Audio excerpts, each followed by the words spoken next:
بسم اللہ الرحمن الرحیم وَإِذَا سَأَلَكَ عِبَادِي أَنِّي فَإِنِّي قَرِيبٌ أُجِيبُ دَعْوَةَ الدَّاعِ إِذَا دَعَانِ۔ اور جب آپ سے پوچھیں میرے بندے میرے بارے میں، پس بے شک میں قریب ہوں، قبول کرتا ہوں دعا کرنے والے کی جب وہ دعا کرتا ہے۔ سورۃ بقرہ کی آیت نمبر 186۔ جو بات کسی سے نہیں کہہ سکتے وہ بات رب سے کرنا دعا ہے۔ محبت، چاہت، مالی مدد، کسی بھی طرح کا تعاون لوگوں سے مانگیں تو وہ روٹھ جاتے ہیں، ناراض ہوتے ہیں۔ یہی چیزیں اللہ پاک سے نہ مانگیں تو وہ ناراض ہوتا ہے۔ یعنی رب منتظر ہے، ہر پل آپ مانگیں تو صحیح۔ ان الدعاء والعبادہ، بے شک دعا عبادت ہے۔ الدعاء مفتاح الرحمہ، دعا رحمت کی چابی ہے۔ دعا سے بلا ٹلتی ہے، زمانہ بدلتا ہے۔ دعا مانگنے سے انسان اپنے اعمال کی عبرت سے بچ سکتا ہے۔ دعا کی قبولیت کے لیے یکسوئی، احساس بے چارگی، اضطراب غم ضروری ہے۔ یہی وجہ ہے کہ کبھی کبھی گنہگاروں کی دعا بھی قبول ہو جاتی ہے، کیونکہ اللہ پاک کو غم زدہ دل کی بے تاب دھڑکن پسند ہے۔ دعا ایک کیفیت کا نام ہے، آنکھ سے نکلتے آنسو بھی دعا ہیں۔ آپ دیکھیں، ہمارا کوئی قریبی بیمار ہو یا خود ہمیں ہی کوئی شدید مرض، درد، کوئی تکلیف ہو، اس حالت میں عاجزی، تڑپنا، مانگنا، وہ کیا کیفیت ہو سکتی ہے؟ کسی سے مالی مدد لینی ہو، قرض لینا ہو، کسی کی جیب سے مال نکلوانا ہو، کتنے ڈھنگ ہیں بات منوانے کے اور اس چیز کو حاصل کرنے کے۔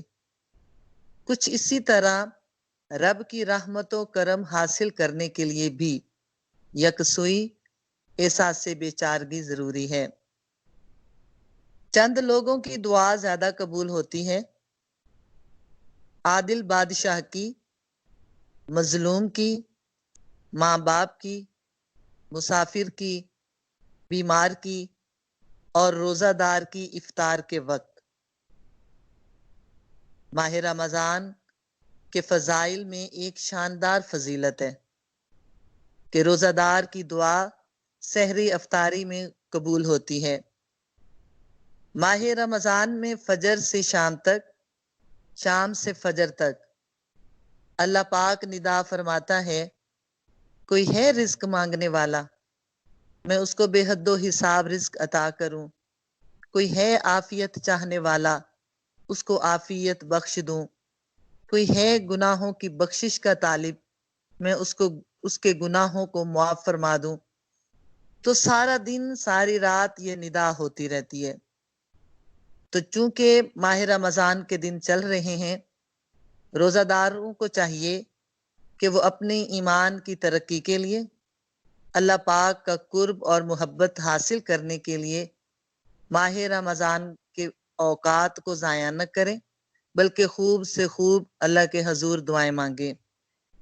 بعد اوقات دعا کا خاطر خواہ نتیجہ نہیں نکلتا، روزہ دار سوچتا ہے کہ دعا قبول نہیں ہوئی۔ تو کچھ باتیں یاد رکھیں۔ دعا قبول نہ ہونے کی وجہ، ایک وجہ یہ ہے کہ ہم اللہ سے اس کے تقرب کے علاوہ سب کچھ مانگتے ہیں۔ ایک عبادت گزار تہجد ادا کر رہا تھا۔ تہجد کے ٹائم اس نے نوٹ کیا یا دیکھا کہ ایک فرشتہ گزرا ہے پاس سے۔ تو عبادت گزار نے کہا کہ اے فرشتے ٹھہرو، اللہ کے حضور میری کچھ درخواستیں، کچھ عرضیاں ہیں، کچھ دعائیں ہیں، یہ لیتے جاؤ۔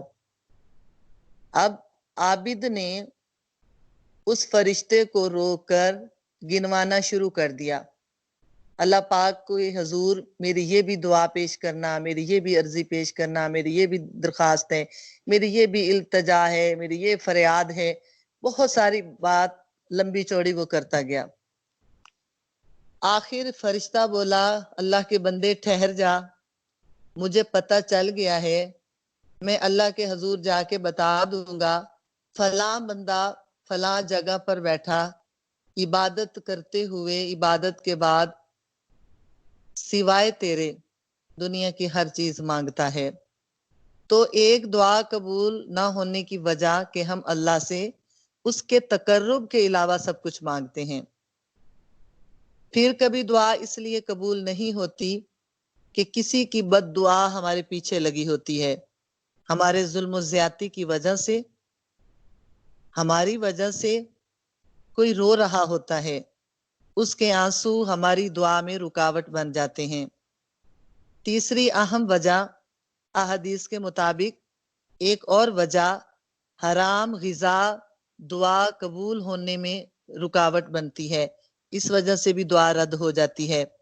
آقا علیہ الصلوۃ والسلام کا فرمان، بہت سے پریشان حال لوگ آسمان کی طرف ہاتھ کھینچ کھینچ کر پھیلا پھیلا کر دعا مانگتے ہیں، یا رب یا رب، میرے اللہ، مگر کھانا حرام، پینا حرام، لباس حرام۔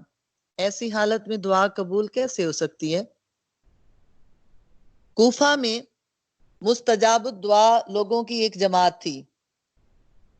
جب کوئی حاکم ان پر مسلط ہوتا اور وہ ان کو پریشان کرتا حاکم، تو وہ جماعت ان کے لیے بد دعا کرتے اور وہ ہلاک ہو جاتا۔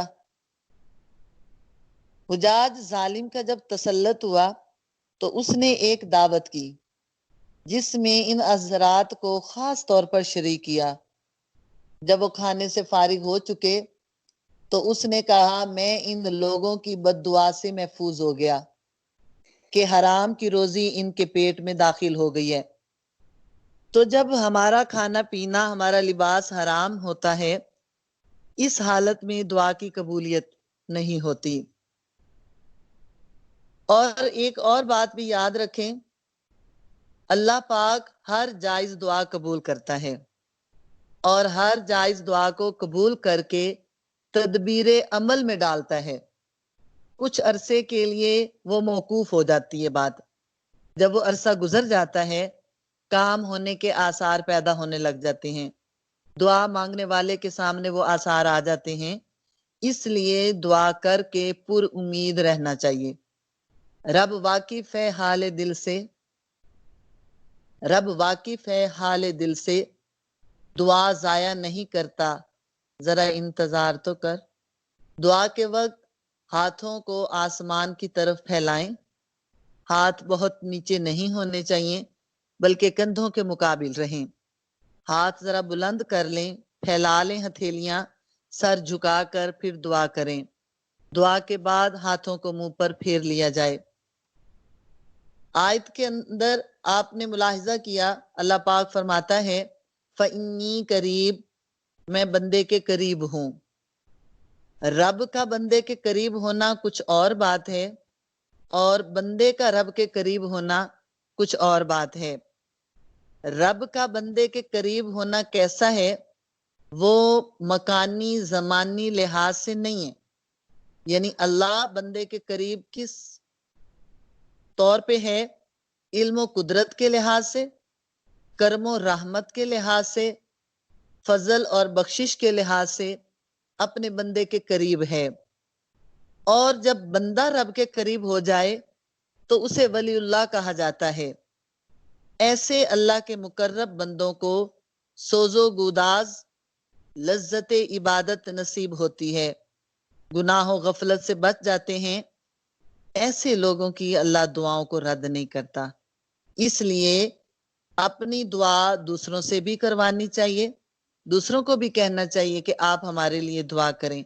حضرت عمر رضی اللہ تعالی عنہ، آپ عمرہ پہ جا رہے ہیں،